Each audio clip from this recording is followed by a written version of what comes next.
Gary Stevenson is a former city trader and a member of Patriotic Millionaires UK, one of the signatories petitioning Rishi Sunak. Gary, this is an unusual situation, you have to admit. What prompted you and your colleagues on the list, the 30 UK millionaires, to put together this letter? What prompted it? Well, I've been a member of this group for a while now. I mean, for me personally, I'm a former trader. When I worked in the city, basically, I made my money by betting that we wouldn't have a strong recovery from 2008 because we wouldn't fix inequality. So I've been very interested in this for a long time. As soon as COVID happened, because of my background, I was very interested in what's going to happen to inequality here. And I could see very quickly there was going to be an explosion in inequality, basically, because there'd be a huge accumulation of money with richer people. And we've seen that now. There's been a 22% increase in billionaire wealth in this country. The three richest billionaire families have increased their wealth by over £20 billion. And yet, when the government needs money to pay for social care, 10 billion a year, rather than looking to taxing the billionaires, Rishi Sunak, whose family are themselves billionaires, has instead chosen to raise national insurance, which affects workers earning £10,000, £11,000 a year. I think it's crazy that when the billionaires have made so much money during a crisis, when the country needs money, instead of going to the billionaires, we go to ordinary, sometimes low-paid people. And if we do that, it's going to crush the economy as well in the longer term. Gary, how popular is your position and the position of the other signatories of the letter? Because if everyone was volunteering to pay more tax, everyone, who was a millionaire and above, as it were, then an awful lot of issues in this country about unfairness could be solved rather quickly, couldn't they? Yeah, I think that very much depends who you're asking, Mariella. So, I come from a place called Ilford in East London. I come from a pretty poor background. Guys I know that I grew up with, they're very happy with the idea. But, also I went to work in the city and then I went and I studied at Oxford and then I was surrounded by a lot of millionaires. And I suspect if you ask them, some of them might not be so happy with it. But it really depends who you ask, I think. But for me, the key question is, what happens to the economy in the longer term? I think also the important thing is that the letter emphasises that this isn't just a goodwill gesture, it's a matter of what makes economic sense. So can you outline what a difference a wealth tax might make to the economy and what sort of wealth tax you'd be proposing? Yeah, I mean, the very simple message is, look, if you give £1,000 to an ordinary person, that £1,000 will probably be spent by the end of the year. But if you give £1,000 to a very wealthy person, they're going to use it to buy assets from ordinary people. So money that is in the pockets of ordinary people gets spent in shops.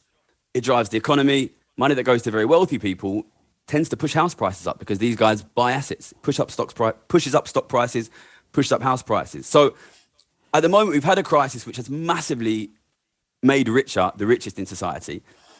Ordinary people are struggling because costs of basics are going up and now their taxes are going up as well. That means lower spending and a weak recovery. So what exact policies do you think could be introduced? Because I'm just getting ready to vote for you. Okay. Well, there's lots of different suggestions. A few guys have come out. There was a wealth tax commission done at LSE by a couple of guys called Aaron Advani and Larry Summers. They suggested a one-off wealth tax on people with maybe wealth over £2 million or perhaps wealth over £1 million. There's a wealth tax currently coming in the US, which is focusing on, billionaire wealth, super rich wealth. For me, I think the most important thing is that it's not evaded by the very, very rich. Because I know ordinary people, they see policies like this and they think, oh, yeah, right, you're going to say you're taxing the richest, but you're actually going to tax us. So I think the most vital thing is that the very richest pay this tax. So when I'm asked about it, I say, look, I'm wealthy, but I'm not super wealthy like billionaires like Rishi Sunak's family. I'll pay it as long as Rishi pays it. So the most important thing is that it hits the very, very richest in society. And I mean, well, two things. I mean, the first is how much money do you think it could raise? But the second, I suppose, is a more cultural thing about tax evasion, which has always puzzled me why it's so acceptable, why it's acceptable for someone to sit at a dinner or something and tell you that they live in Monaco because that means they don't have to pay any tax and you're sitting next to them paying the tax out of your salary that it takes to pay for, services like the dustbins and the roads and everything else. Is it a particularly British thing that the idea that paying taxes for the little guys, or do you think it's more global? Well, I'll tell you, like I've said, my personal background, I come from quite a poor background, but now I've worked in the city and I've been to Oxford and I know richer people.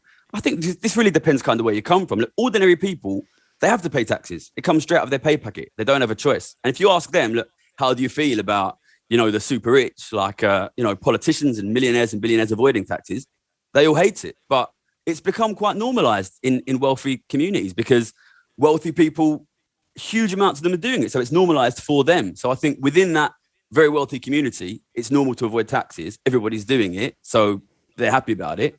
But if you ask ordinary people who have no choice and have to pay their taxes, they hate it. And, it's no surprise that millionaires are comfortable with it because they're massively benefiting from it. The last time that tax rates went up for the super rich, they deserted the country in their droves, didn't they? Do you think that's why the government is so reluctant to consider a wealth tax? I remember sitting next to a minor oligarch who was complaining about the fact that they were going to take. Do you remember when there was a 30,000 a year sort of one-off non-dom tax that was going to be introduced? And he was absolutely apoplectic because he said he employed 4 people: a cook, a driver, a housekeeper, and a butler, I think. There is huge resistance to this, isn't there? Do you think that's why the government doesn't just introduce it? Yeah, I get this question a lot, and I think it's kind of based a little bit on a bit of a misunderstanding of what wealth is and what it means to be super wealthy. I think we kind of have this sort of image in our head that wealthy people are just super, super rich people who have like billions of pounds, like in a big black bag, like a bank robber or something. But the truth is, these guys are wealthy because they probably do have large amounts of cash, but the main source of their wealth is assets. And that's property based in this country, land based in this country. It could be debt, other people's debt of people based in this country, and corporations that sell to this country, So these guys, if they leave, their assets are still here and we can still tax them. So, it's not as if these guys disappear and all of the houses disappear out of the country. The wealth exists in this country and it's increasingly owned by a tiny minority. We can tax it. And I think the reason that we don't is perhaps more to do with the fact that people like our chancellor are literally billionaires. Gary Stevenson, when are you going into politics is my final question. Well, I'm working on a book at the moment and making YouTube videos. Once I get enough support in that, then I'll make the jump. We'll see. Okay, well, come back and talk to me about your book. Thank you very much. That was Gary Stevenson of the patriotic Millionaires UK. Housing could be so much more affordable, wages could be so much higher, and we could have so many more options in how we live our lives. Some of them put a lot of money into paying economists and think tanks to tell you that inequality is important for the economy. That is not true.